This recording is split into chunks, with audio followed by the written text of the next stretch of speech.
menjadi pebisnis itu banyak tantangan ya nggak sih? Memicu orang untuk terus berkembang, benar nggak sih? Benar. Terus terang saya itu kalau orang bertanya kayak itu, just don't ask, Mm-mm. play the process. Ya. Ikuti saja alurnya, karena semua itu apa yang kita lakukan itu kita nggak tahu ada kejutan sparkling kecil yang indah gitu yang akan kita nikmati hingga saat ini. Oke, nah apa aja tuh kejutan-kejutan selama dari 2012 ya? Dari awalnya anak biologi, say. Smart listener. Karena anak biologi terus kemudian jadi pengusaha sekarang mengembangkan Sukma Jahe Saraba. Banyak ya, sebab sparklingnya itu banyak banget. Tapi yang paling guar kayak apa kembang api itu ya gara-gara menjalankan Sukma Jahe ini dengan portofolio mungkin bisa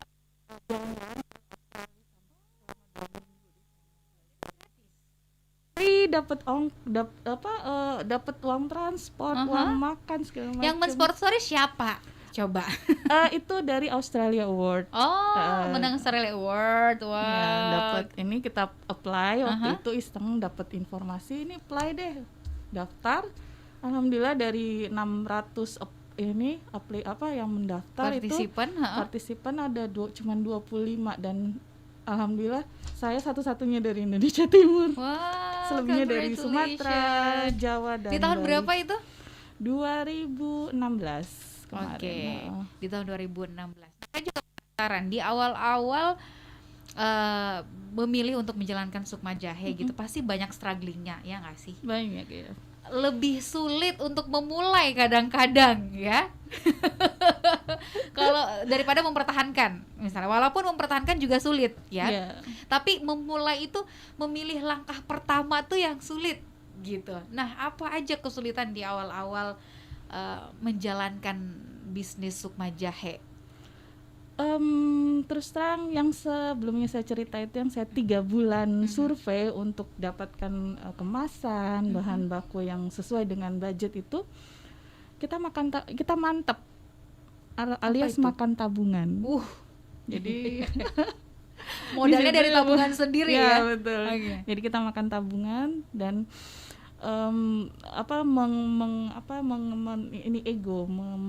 mengkikis ego gitu. Jadi kita dengan berusaha untuk tetap sabar melalui prosesnya, dimana pernah bahan baku tiba-tiba naik, apalagi pandemi yang kemarin ini. Iya benar, jahe waduh mahal. Jahe itu ya Allah dari harga 15.000 ke 125.000. Wow. Bener-bener yang banyak permintaan. Tapi harga bahan baku naik. Sementara kita nggak bisa juga, kami nggak serta-merta langsung ganti naikin harga ya kan? Dan itu kami terus terang secara emosional kami tidak menaikkan harga karena itu. Ini bahan dibutuhkan, produk dibutuhkan, kami tidak bisa menaikkan harga walaupun bahan baku naik. Dan tapi alhamdulillahnya karena kita sudah ada kerjasama dengan supplier dan supplier itu juga sama visinya, tidak menaikkan juga bahan. Oke. Walaupun tetap naik tapi tidak sedrastis sampai segitu tingginya gitu. Tapi tetap rugi juga nggak atau gimana? Kenapa? Tetap rugi juga nggak? Marginnya yang dikurangi. Oke, marginnya agak lebih kecil ya. Ya betul. Daripada kita main biasanya. Di volume, tapi marginnya. Tapi tetap kecil. Kualitasnya dipertahankan. Tetap. Dengan harga yang sama. Ya betul sekali. Oke, ini kan Sukma Jahe adalah bentuk seduhan Saraba instan. Istilahnya kalau kayak kita pengen kopi instan, tinggal diseduh siram air udah selesai gitu ya? Ya seperti gitu kan, itu. Ya?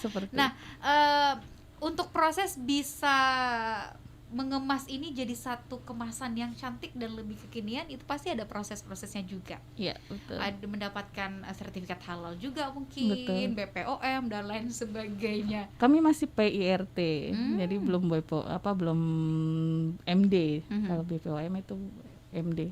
Kami masih PIRT, namun itu sudah layak. Kita sudah ada halal dan sudah haki juga untuk mereknya.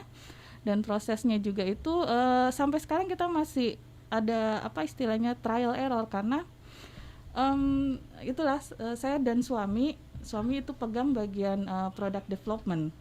Jadi jahe itu sendiri itu setiap petani tuh beda-beda rasanya. Oh, Ya, jadi kalau kita ngambil dari beda tanah beda rasa kali ya. Ya, dan itu harus sering di develop. Oke, kalau dari jahe dari Manado beda kadar ininya, oke, treatmentnya beda. Nah, itu yang merupakan proses yang harus kami lalui hingga detik ini untuk bisa dapatkan untuk bisa dapatkan rasa yang stabil gitu. Oke. Nah, untuk mentaktisi itu semua berarti butuh waktu yang lama nggak sih untuk bisa memproduksi, menghadirkan satu pack sukma jahe gitu. Isinya berapa dalam satu pack? 5 saset. Oh, 5 saset. 5 saset. Jadi itu kalau kita dalam sepekan itu ada istilahnya proses basah dan proses kering. Nah, di proses basah itu mulai dari mencuci, memarut, memeras sampai memasak. Sedangkan kalau untuk proses keringnya mulai dari pembubukan hingga ke packing, sehingga distribusi. Itu kita selama satu pekan itu ya 3 hari ya, 2 hari 3 hari gitu. Nah, prosesnya itu, di proses yang basahnya itu yang lebih panjang karena bahan bakunya itu yang kita harus ini dari mana jahenya, kadar pedesnya bagaimana, treatmentnya begini, campurannya begini gitu. Jadi kalau misalnya untuk resep, kami ada resep baku, tapi itu akan mengikuti bahan baku yang ada. Nah, itu juga yang terjadi pada saat harga naik gitu. Apa sih sulitnya mengolah jahe? Sebenarnya untuk mengolah jahe itu semua orang bisa sebenarnya. Satu kali pelatihan bisa gitu.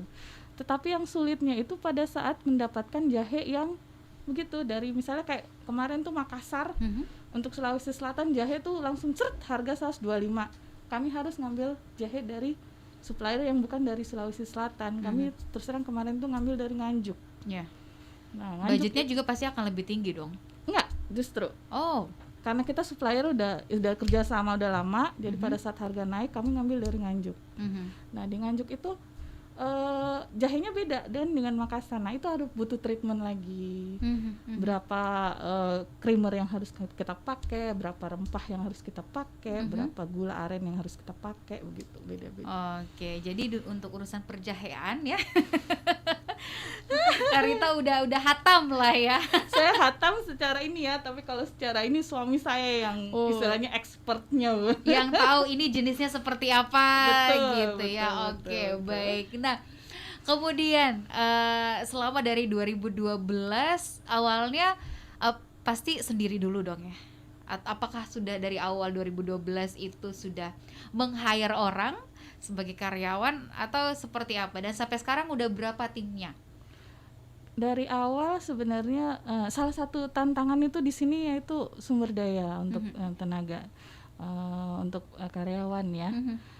Dari awal kami memang sudah mengambil karyawan karena terus terang kayak mencuci jahe, marut jahe apa segala macam itu sebenarnya butuh kekuatan ini, dan saya terus terang orangnya yang untuk skala kecil lah, yang sudah agak besar gitu udah angkat tangan.